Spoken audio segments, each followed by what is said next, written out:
విజయవాడ లాంటి కార్పొరేషన్లో కూడా 49 స్థానాలు మనం అప్పట్లో గెలిస్తే తెలుగుదేశం పార్టీ కూటమి వీళ్ళకు వచ్చిన స్థానాలు 14, కమ్యూనిస్టులకు వచ్చింది 1.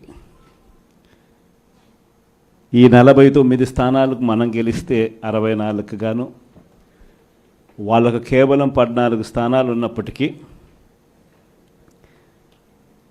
ఎన్నికలు అయిపోయిన తర్వాత రోజు నుంచి రకరకాల భయాలు, రకరకాల ప్రలోభాలు అదే పనిగా పెడుతూ ఒక 11 మందిని మాత్రం భయపెట్టో ప్రలోభాలు పెట్టో తీసుకోవడం జరిగింది. అయినప్పటికీ 38 మంది నిఠారుగా నిలబడ్డారు అని చెప్పడానికి గర్వపడతాను. ఎందుకు ఈ మాట చెప్తా ఉన్నాను అని అంటే దానికి కారణం కూడా ఒకటే.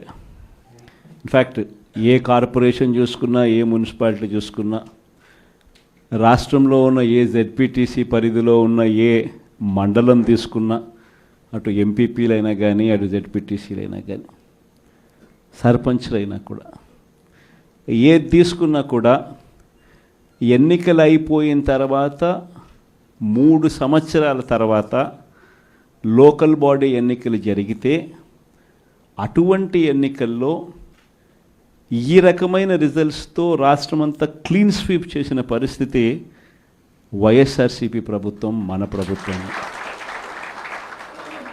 అంటే ప్రజల్లో ఏ రోజైనా కూడా తలెత్తుకొని పోగలిగాం. ప్రజలకు ఎన్నికల మేనిఫెస్టో అని చెప్పి ఏదైతే ఎన్నికల వేళ మనం ఏదైతే ఇచ్చామో, చూపించామో, ఏదైతే చూపించి మనం ఓట్లు అడిగామో, ఆ ఎన్నికల మేనిఫెస్టోలో 99% హామీలను నెరవేర్చి ప్రతి నెల ఏ పథకం అమలు చేస్తూ ఉన్నామో బడ్జెట్ ప్రవేశపెట్టే రోజే సంక్షేమానికి సంబంధించిన క్యాలెండర్ కూడా రిలీజ్ చేస్తూ, ఇదిగో ఈ నెల ఈ పథకం, ఇదిగో ఈ నెల ఈ పథకం, ఇదిగో ఈ నెల ఈ పథకం అంటూ క్రమం తప్పకుండా ప్రతి సంవత్సరం ఎక్కడా కూడా ప్రజలకు నష్టం జరగకుండా, ఇబ్బందులు పడకుండా, క్రమం తప్పకుండా ఇచ్చిన ప్రభుత్వం ఏదైనా ఉంది అని అంటే అది దేశ చరిత్రలో ఒక వైఎస్ఆర్సీపీ ప్రభుత్వం మాత్రమే అని చెప్తాను. వైఎస్ఆర్సీపీ అన్న పార్టీ నిజంగా ఒక విలువల కోసం నిలబడిన పార్టీ.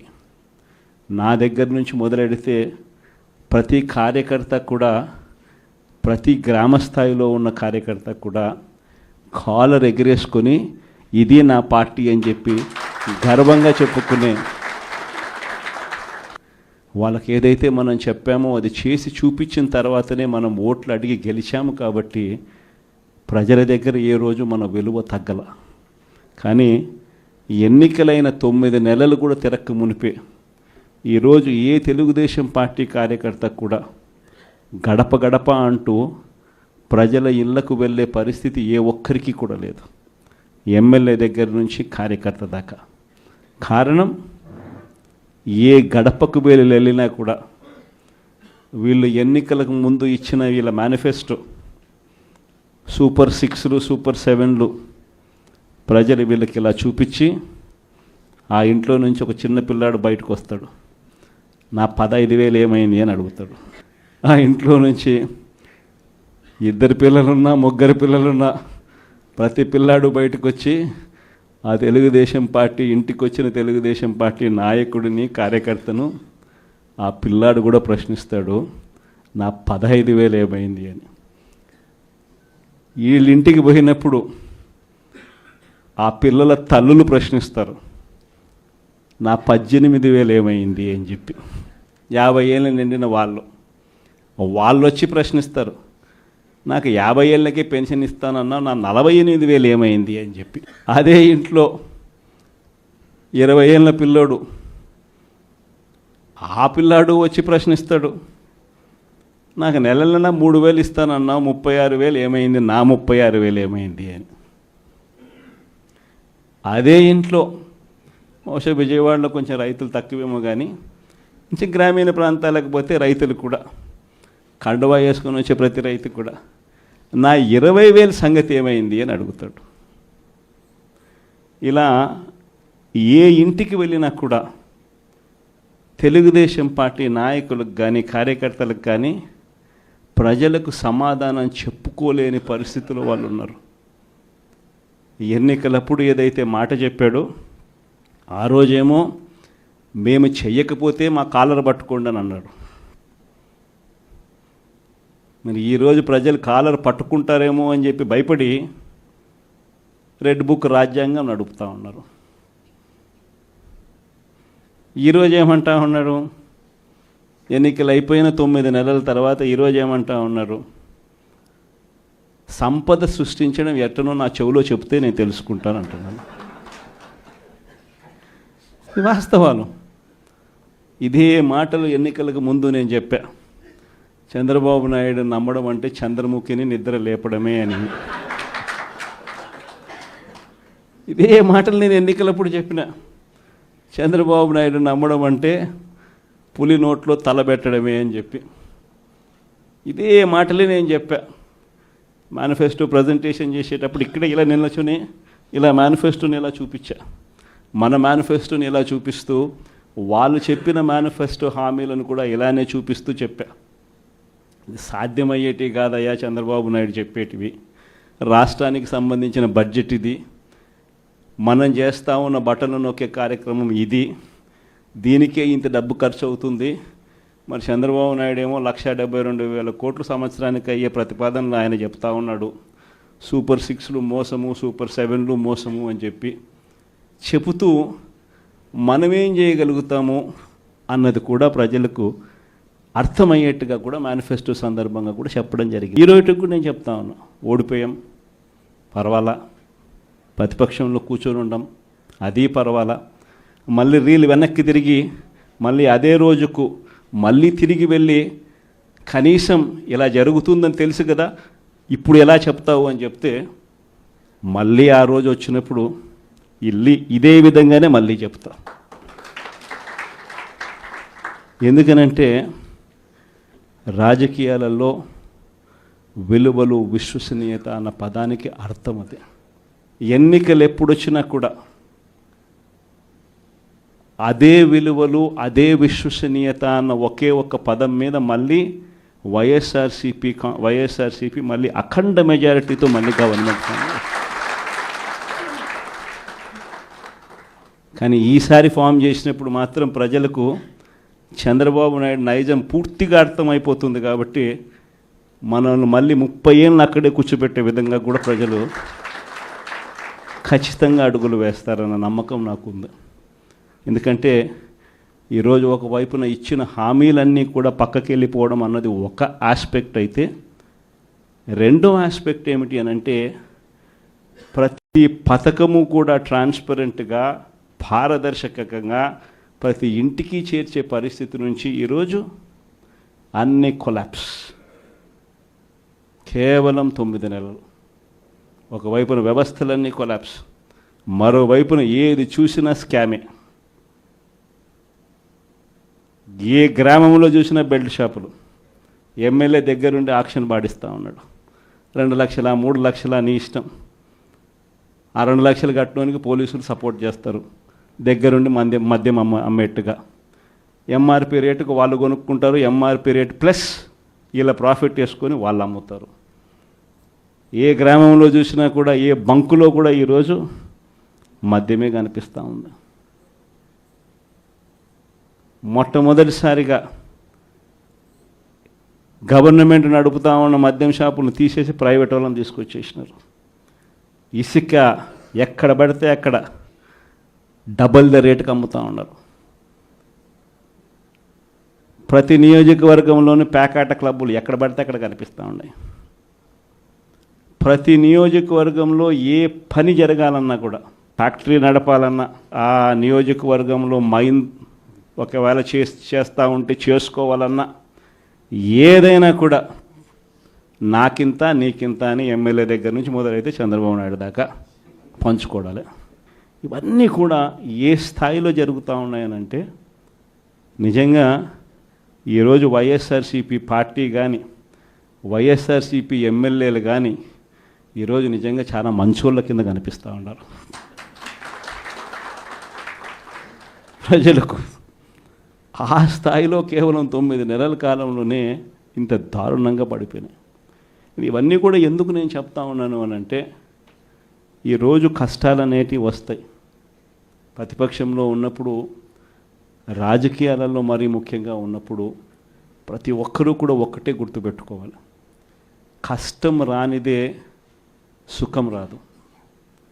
ప్రతి మనిషి జీవితంలో కూడా కష్టాలు సుఖాలు అనేది పార్ట్ అండ్ పార్సల్. ప్రతిపక్షంలో ఉన్నప్పుడు మన కష్టాలు కనిపిస్తాయి, కానీ ఆ ప్రతిపక్షంలో ఉన్నప్పుడు ఆ కష్టాలలో వచ్చినప్పుడు మనం ఆ కష్టాలను ఎలా ఎదుర్కొంటాం అన్నది మనల్ని లీడర్లు చేస్తాయి. కష్టం వచ్చినప్పుడు మన క్యారెక్టర్ను మనం అమ్మేసుకుంటే, మన వ్యక్తిత్వాన్ని మనం అమ్మేసుకుంటే, ఒక్కసారి బాటిల్లో ఉన్న నీళ్ళు బాటిల్లో ఉంటే బాటిల్లో నీళ్ళు తాగుతాం, బాటిల్లో ఉన్న నీళ్ళు ఒక్కసారి ఇలా పడేసినామనంటే భూమిలోకి పడిపోతాయి, మళ్ళీ ఏరుకోలేం. క్యారెక్టర్ కూడా అలాంటిదే. ఒక్కసారి విడిచిపెట్టేసినాము అని అంటే మళ్ళీ దాన్ని ఏరుకోలేం. ప్రజల్లో చులకనవుతాం, ప్రజల్లో పలచనవుతాం. ఇది ప్రతి ఒక్కరూ కూడా గుర్తుపెట్టుకోండి. కష్టాలు అన్నటివి ఎల్లకాలం ఉండవు. ఎవరికి ఏ కష్టం వచ్చినా కూడా నా కథ గుర్తు తెచ్చుకోండి. 16 నెలలు నన్ను జైల్లో పెట్టినారు. నా మీద కేసులు వేసింది కూడా మళ్ళీ ఎవరో కాదు, అటు కాంగ్రెస్ ఇటు తెలుగుదేశమే. నా పిటిషన్లో ఎవరు పిటిషనర్స్ అంటే అటు కాంగ్రెస్ ఎమ్మెల్యేలు, ఇటు తెలుగుదేశం పార్టీకి సంబంధించిన నాయకులు. కేవలం రాజకీయంగా ఎదుగుతున్నాను అని ఒకే ఒక కారణంతో దొంగ కేసులు బనాయించారు. 16 నెలలు జైల్లో పెట్టినారు. కానీ ఏమైంది? బయటికి రాలా? ముఖ్యమంత్రి కాలా?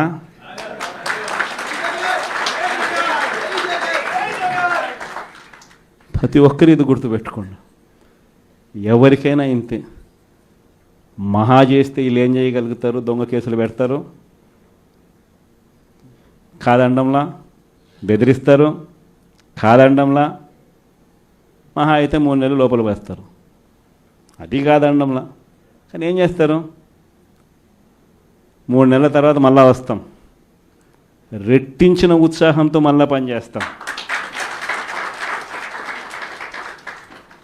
ఎవరెవరైతే మిమ్మల్ని జైల్లో పెట్టే కార్యక్రమం ఎవరెవరైతే చేస్తారో, మంచి చేసిన వాళ్ళని గుర్తుపెట్టుకోండి, చెడు చేసిన వాడిని గుర్తుపెట్టుకోండి. ఇద్దరిని గుర్తుపెట్టుకోమని చెప్తాను. ఊరికే చూస్తూ ఊరుకోం. వైఎస్ఆర్ కాంగ్రెస్ పార్టీ బ్రతుకుతుంది.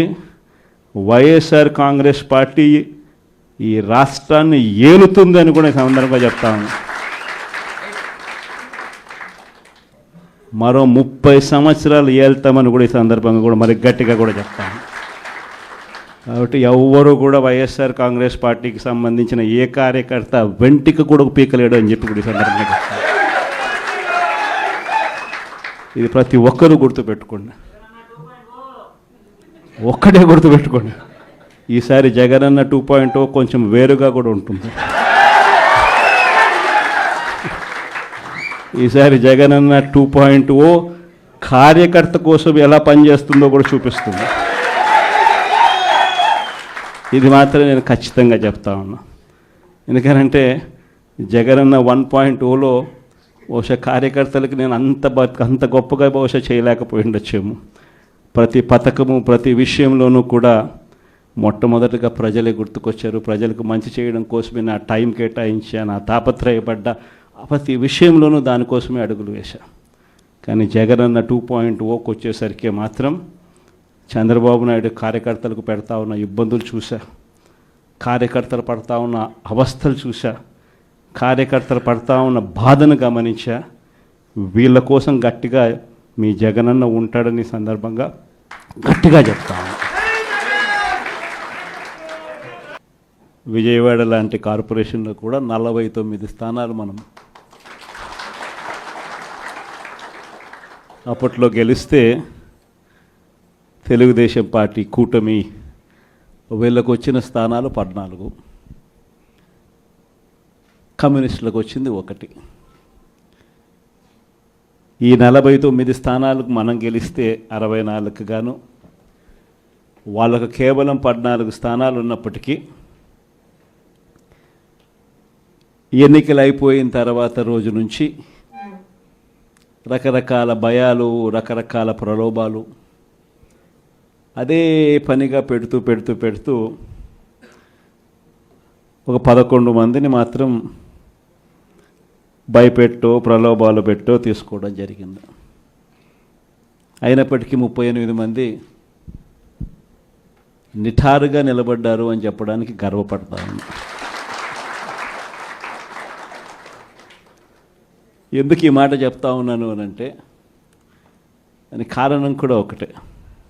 ఇన్ఫ్యాక్ట్ ఏ కార్పొరేషన్ చూసుకున్నా, ఏ మున్సిపాలిటీ చూసుకున్నా, రాష్ట్రంలో ఉన్న ఏ జెడ్పీటీసీ పరిధిలో ఉన్న ఏ మండలం తీసుకున్నా, అటు ఎంపీపీలైనా కానీ, అటు జెడ్పీటీసీలైనా కానీ, సర్పంచ్లైనా కూడా, ఏది తీసుకున్నా కూడా ఎన్నికలు అయిపోయిన తర్వాత 3 సంవత్సరాల తర్వాత లోకల్ బాడీ ఎన్నికలు జరిగితే అటువంటి ఎన్నికల్లో ఈ రకమైన రిజల్ట్స్తో రాష్ట్రమంతా క్లీన్ స్వీప్ చేసిన పరిస్థితి వైఎస్ఆర్సీపీ ప్రభుత్వం, మన ప్రభుత్వం. అంటే ప్రజల్లో ఏ రోజైనా కూడా తలెత్తుకొని పోగలిగాం. ప్రజలకు ఎన్నికల మేనిఫెస్టో అని చెప్పి ఏదైతే ఎన్నికల వేళ మనం ఏదైతే ఇచ్చామో, చూపించామో, ఏదైతే చూపించి మనం ఓట్లు అడిగామో, ఆ ఎన్నికల మేనిఫెస్టోలో 99% హామీలను నెరవేర్చి ప్రతి నెల ఏ పథకం అమలు చేస్తూ ఉన్నామో బడ్జెట్ ప్రవేశపెట్టే రోజే సంక్షేమానికి సంబంధించిన క్యాలెండర్ కూడా రిలీజ్ చేస్తూ, ఇదిగో ఈ నెల ఈ పథకం, ఇదిగో ఈ నెల ఈ పథకం, ఇదిగో ఈ నెల ఈ పథకం అంటూ క్రమం తప్పకుండా ప్రతి సంవత్సరం ఎక్కడా కూడా ప్రజలకు నష్టం జరగకుండా, ఇబ్బందులు పడకుండా, క్రమం తప్పకుండా ఇచ్చిన ప్రభుత్వం ఏదైనా ఉంది అని అంటే అది దేశ చరిత్రలో ఒక వైఎస్ఆర్సీపీ ప్రభుత్వం మాత్రమే అని చెప్తాను. వైఎస్ఆర్సీపీ అన్న పార్టీ నిజంగా ఒక విలువల కోసం నిలబడిన పార్టీ. నా దగ్గర నుంచి మొదలెడితే ప్రతి కార్యకర్త కూడా, ప్రతి గ్రామ స్థాయిలో ఉన్న కార్యకర్త కూడా కాలర్ ఎగిరేసుకొని ఇది నా పార్టీ అని చెప్పి గర్వంగా చెప్పుకునే, వాళ్ళకి ఏదైతే మనం చెప్పామో అది చేసి చూపించిన తర్వాతనే మనం ఓట్లు అడిగి గెలిచాము. కాబట్టి ప్రజల దగ్గర ఏ రోజు మన విలువ తగ్గల. కానీ ఎన్నికలైన 9 నెలలు కూడా తిరక్క మునిపే ఈరోజు ఏ తెలుగుదేశం పార్టీ కార్యకర్త కూడా గడప గడప అంటూ ప్రజల ఇళ్లకు వెళ్ళే పరిస్థితి ఏ ఒక్కరికి కూడా లేదు, ఎమ్మెల్యే దగ్గర నుంచి కార్యకర్త దాకా. కారణం, ఏ గడపకు వెళ్ళినా కూడా వీళ్ళు ఎన్నికలకు ముందు ఇచ్చిన వీళ్ళ మేనిఫెస్టో సూపర్ 6లు, సూపర్ 7లు ప్రజలు వీళ్ళకి ఇలా చూపించి, ఆ ఇంట్లో నుంచి ఒక చిన్న పిల్లాడు బయటకు వస్తాడు, నా 15,000 ఏమైంది అని అడుగుతాడు. ఆ ఇంట్లో నుంచి 2 పిల్లలున్నా, 3 పిల్లలున్నా ప్రతి పిల్లాడు బయటకు వచ్చి ఆ తెలుగుదేశం పార్టీ ఇంటికి వచ్చిన తెలుగుదేశం పార్టీ నాయకుడిని, కార్యకర్తను ఆ పిల్లాడు కూడా ప్రశ్నిస్తాడు, నా 15,000 ఏమైంది అని. వీళ్ళింటికి పోయినప్పుడు ఆ పిల్లల తల్లులు ప్రశ్నిస్తారు, నా 18,000 ఏమైంది అని చెప్పి. 50 ఏళ్ళు నిండిన వాళ్ళు వచ్చి ప్రశ్నిస్తారు, నాకు 50 ఏళ్ళకే పెన్షన్ ఇస్తానన్నా నా 48,000 ఏమైంది అని చెప్పి. అదే ఇంట్లో 20 ఏళ్ళ పిల్లోడు, ఆ పిల్లాడు వచ్చి ప్రశ్నిస్తాడు, నాకు నెలలైనా 3,000 ఇస్తానన్నా 36,000 ఏమైంది, నా 36,000 ఏమైంది అని. అదే ఇంట్లో బహుశా విజయవాడలో కొంచెం రైతులు తక్కువేమో కానీ కొంచెం గ్రామీణ ప్రాంతాలకు పోతే రైతులు కూడా కండువా వేసుకొని వచ్చే ప్రతి రైతు కూడా నా 20,000 సంగతి ఏమైంది అని అడుగుతాడు. ఇలా ఏ ఇంటికి వెళ్ళినా కూడా తెలుగుదేశం పార్టీ నాయకులకు కానీ కార్యకర్తలకు కానీ ప్రజలకు సమాధానం చెప్పుకోలేని పరిస్థితుల్లో వాళ్ళు ఉన్నారు. ఎన్నికలప్పుడు ఏదైతే మాట చెప్పాడో ఆ రోజేమో మేము చెయ్యకపోతే మా కాలర్ పట్టుకోండి అని అన్నాడు. మరి ఈరోజు ప్రజలు కాలర్ పట్టుకుంటారేమో అని చెప్పి భయపడి రెడ్ బుక్ రాజ్యాంగం నడుపుతూ ఉన్నారు. ఈరోజు ఏమంటా ఉన్నారు? ఎన్నికలు అయిపోయిన 9 నెలల తర్వాత ఈరోజు ఏమంటా ఉన్నారు? సంపద సృష్టించడం ఎట్టనో నా చెవిలో చెప్తే నేను తెలుసుకుంటాను అంటున్నాను. వాస్తవాలు. ఇదే మాటలు ఎన్నికలకు ముందు నేను చెప్పా. చంద్రబాబు నాయుడు నమ్మడం అంటే చంద్రముఖిని నిద్ర లేపడమే అని. ఇదే మాటలు నేను ఎన్నికలప్పుడు చెప్పిన. చంద్రబాబు నాయుడు నమ్మడం అంటే పులి నోట్లో తలబెట్టడమే అని చెప్పి ఇదే మాటలే నేను చెప్పా. మేనిఫెస్టో ప్రజెంటేషన్ చేసేటప్పుడు ఇక్కడ ఇలా నిల్చుని ఇలా మేనిఫెస్టోని ఇలా చూపించా. మన మేనిఫెస్టోని ఇలా చూపిస్తూ వాళ్ళు చెప్పిన మేనిఫెస్టో హామీలను కూడా ఇలానే చూపిస్తూ చెప్పా. ఇది సాధ్యమయ్యేటివి కాదయ్యా చంద్రబాబు నాయుడు చెప్పేటివి. రాష్ట్రానికి సంబంధించిన బడ్జెట్ ఇది, మనం చేస్తూ ఉన్న బటన్లు నొక్కే కార్యక్రమం ఇది, దీనికే ఇంత డబ్బు ఖర్చు అవుతుంది. మరి చంద్రబాబు నాయుడు ఏమో 1,72,000 కోట్లు సంవత్సరానికి అయ్యే ప్రతిపాదనలు ఆయన చెప్తా ఉన్నాడు. సూపర్ 6లు మోసము, సూపర్ 7లు మోసము అని చెప్పి చెబుతూ మనమేం చేయగలుగుతాము అన్నది కూడా ప్రజలకు అర్థమయ్యేట్టుగా కూడా మేనిఫెస్టో సందర్భంగా కూడా చెప్పడం జరిగింది.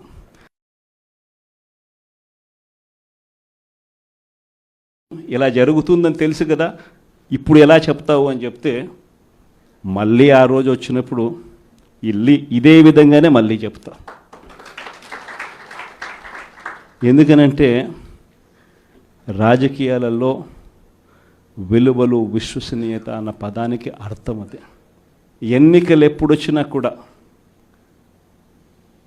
అదే విలువలు, అదే విశ్వసనీయత అన్న ఒకే ఒక్క పదం మీద మళ్ళీ వైఎస్ఆర్సీపీ మళ్ళీ అఖండ మెజారిటీతో మళ్ళీ గవర్నమెంట్. కానీ ఈసారి ఫామ్ చేసినప్పుడు మాత్రం ప్రజలకు చంద్రబాబు నాయుడు నైజం పూర్తిగా అర్థమైపోతుంది. కాబట్టి మనల్ని మళ్ళీ 30 ఏళ్ళు అక్కడే కూర్చోబెట్టే విధంగా కూడా ప్రజలు ఖచ్చితంగా అడుగులు వేస్తారన్న నమ్మకం నాకుంది. ఎందుకంటే ఈరోజు ఒకవైపున ఇచ్చిన హామీలన్నీ కూడా పక్కకి వెళ్ళిపోవడం అన్నది ఒక ఆస్పెక్ట్ అయితే, రెండో ఆస్పెక్ట్ ఏమిటి అని అంటే ప్రతి వ్యవస్థ నిర్వీర్యం అయిపోయింది. కేవలం చంద్రబాబు నాయుడు గారి ప్రభుత్వం రాక మునుపు మన ప్రభుత్వం ఉన్నది. మళ్ళీ మన ప్రభుత్వంలో ఎలా ప్రతిదీ కూడా ఎలా పగడ్బందీగా ఎలా జరిగింది, చంద్రబాబు నాయుడు ఎందుకు చేయలేకపోతున్నాడు, ఈ చర్చ ప్రతి ఇంట్లోనూ కూడా జరుగుతూ ఉంది.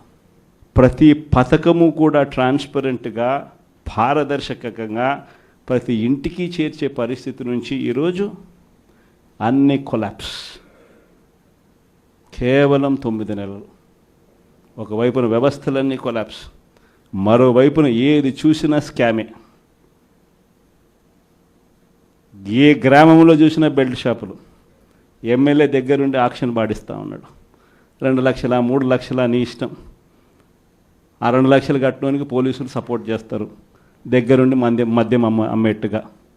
ఎంఆర్పి రేటుకు వాళ్ళు కొనుక్కుంటారు, ఎంఆర్పి రేటు ప్లస్ ఇలా ప్రాఫిట్ వేసుకొని వాళ్ళు అమ్ముతారు. ఏ గ్రామంలో చూసినా కూడా, ఏ బంకులో కూడా ఈరోజు మద్యమే కనిపిస్తూ ఉంది. మొట్టమొదటిసారిగా గవర్నమెంట్ నడుపుతా ఉన్న మద్యం షాపులను తీసేసి ప్రైవేట్ వాళ్ళని తీసుకొచ్చేసినారు. ఇసుక ఎక్కడ పడితే అక్కడ డబల్ ద రేటుకి అమ్ముతూ ఉన్నారు. ప్రతి నియోజకవర్గంలోని పేకాట క్లబ్బులు ఎక్కడ పడితే అక్కడ కనిపిస్తూ ఉన్నాయి. ప్రతి నియోజకవర్గంలో ఏ పని జరగాలన్నా కూడా, ఫ్యాక్టరీ నడపాలన్నా, ఆ నియోజకవర్గంలో మైన్ ఒకవేళ చేస్తూ ఉంటే చేసుకోవాలన్నా, ఏదైనా కూడా నాకింత నీకింత అని ఎమ్మెల్యే దగ్గర నుంచి మొదలైతే చంద్రబాబు నాయుడు దాకా పంచుకోవడాలి. ఇవన్నీ కూడా ఏ స్థాయిలో జరుగుతూ ఉన్నాయనంటే నిజంగా ఈరోజు వైఎస్ఆర్సీపీ పార్టీ కానీ వైఎస్ఆర్సీపీ ఎమ్మెల్యేలు కానీ ఈరోజు నిజంగా చాలా మంచోళ్ళ కింద కనిపిస్తూ ఉన్నారు ప్రజలకు. ఆ స్థాయిలో కేవలం 9 నెలల కాలంలోనే ఇంత దారుణంగా పడిపోయినాయి. ఇవన్నీ కూడా ఎందుకు నేను చెప్తా ఉన్నాను అని అంటే ఈరోజు కష్టాలు అనేటివి వస్తాయి. ప్రతిపక్షంలో ఉన్నప్పుడు, రాజకీయాలలో మరీ ముఖ్యంగా ఉన్నప్పుడు ప్రతి ఒక్కరూ కూడా ఒక్కటే గుర్తుపెట్టుకోవాలి, కష్టం రానిదే సుఖం రాదు. ప్రతి మనిషి జీవితంలో కూడా కష్టాలు సుఖాలు అనేది పార్ట్ అండ్ పార్సల్. ప్రతిపక్షంలో ఉన్నప్పుడు మన కష్టాలు కనిపిస్తాయి, కానీ ఆ ప్రతిపక్షంలో ఉన్నప్పుడు ఆ కష్టాలలో వచ్చినప్పుడు మనం ఆ కష్టాలను ఎలా ఎదుర్కొంటాం అన్నది మనల్ని లీడర్లు చేస్తాయి. కష్టం వచ్చినప్పుడు మన క్యారెక్టర్ను మనం అమ్మేసుకుంటే, మన వ్యక్తిత్వాన్ని మనం అమ్మేసుకుంటే, ఒక్కసారి బాటిల్లో ఉన్న నీళ్ళు బాటిల్లో ఉంటే బాటిల్లో నీళ్ళు తాగుతాం, బాటిల్లో ఉన్న నీళ్ళు ఒక్కసారి ఇలా పడేసినామనంటే భూమిలోకి పడిపోతాయి, మళ్ళీ ఏరుకోలేం. క్యారెక్టర్ కూడా అలాంటిదే. ఒక్కసారి విడిచిపెట్టేసినాము అని అంటే మళ్ళీ దాన్ని ఏరుకోలేం. ప్రజల్లో చులకనవుతాం, ప్రజల్లో పలచనవుతాం. ఇది ప్రతి ఒక్కరూ కూడా గుర్తుపెట్టుకోండి. కష్టాలు అన్నటివి ఎల్లకాలం ఉండవు. ఎవరికి ఏ కష్టం వచ్చినా కూడా నా కథ గుర్తు తెచ్చుకోండి. 16 నెలలు నన్ను జైల్లో పెట్టినారు. నా మీద కేసులు వేసింది కూడా మళ్ళీ ఎవరో కాదు, అటు కాంగ్రెస్ ఇటు తెలుగుదేశమే. నా పిటిషన్లో ఎవరు పిటిషనర్స్ అంటే అటు కాంగ్రెస్ ఎమ్మెల్యేలు ఇటు తెలుగుదేశం పార్టీకి సంబంధించిన నాయకులు. కేవలం రాజకీయంగా ఎదుగుతున్నాను అని ఒకే ఒక కారణంతో దొంగ కేసులు బనాయించారు. 16 నెలలు జైల్లో పెట్టినారు. కానీ ఏమైంది? బయటికి రాలా? ముఖ్యమంత్రి కాలా?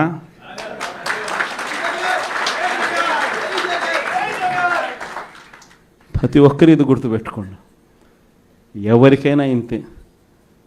మహా చేస్తే వీళ్ళు ఏం చేయగలుగుతారు? దొంగ కేసులు పెడతారు,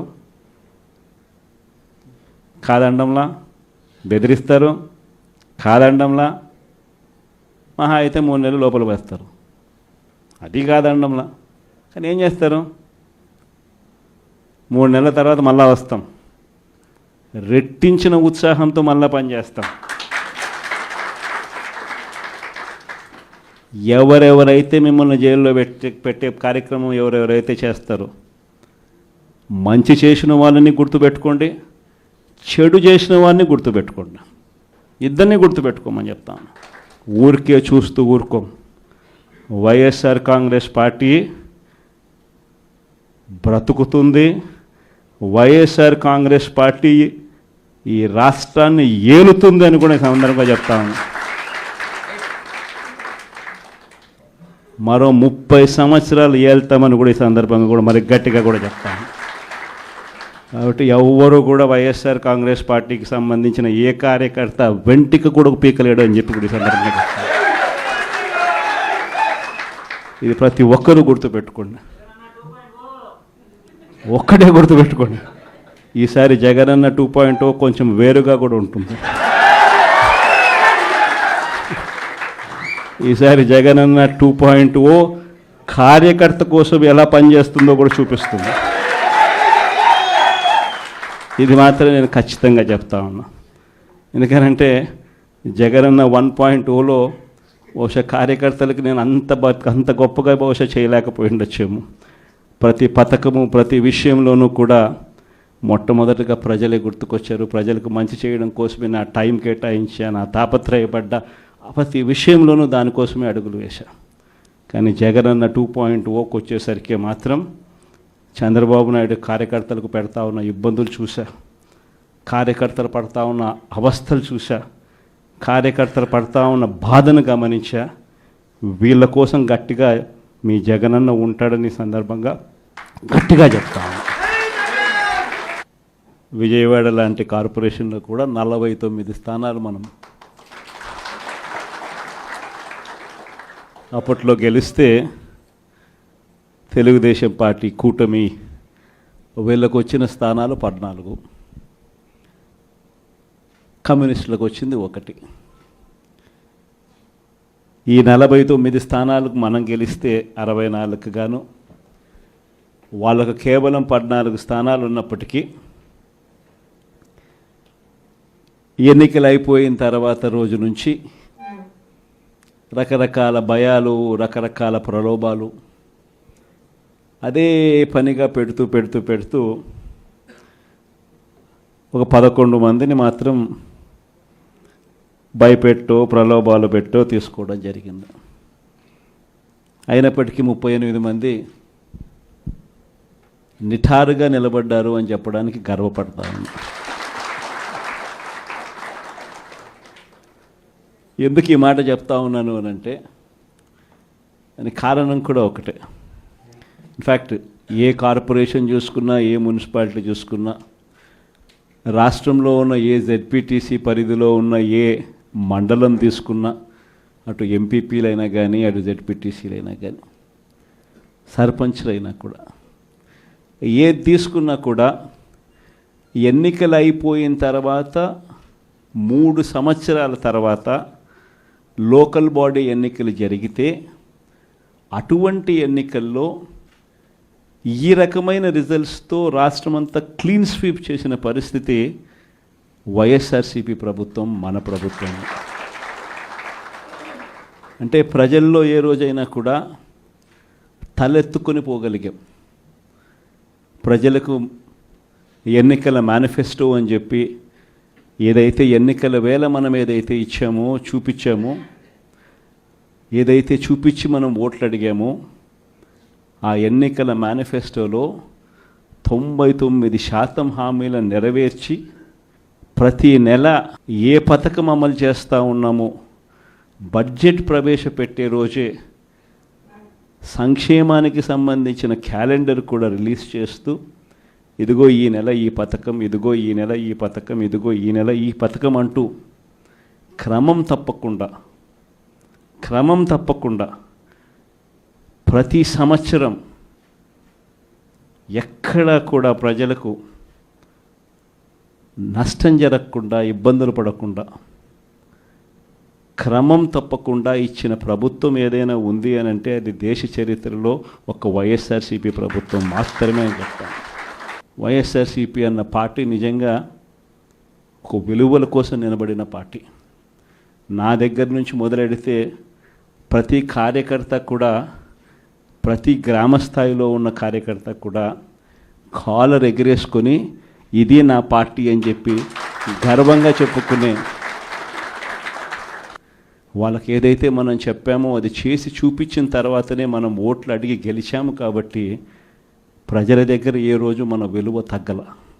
కానీ ఎన్నికలైన 9 నెలలు కూడా తిరక్క మునిపే ఈరోజు ఏ తెలుగుదేశం పార్టీ కార్యకర్త కూడా గడప గడప అంటూ ప్రజల ఇళ్లకు వెళ్ళే పరిస్థితి ఏ ఒక్కరికి కూడా లేదు, ఎమ్మెల్యే దగ్గర నుంచి కార్యకర్త దాకా.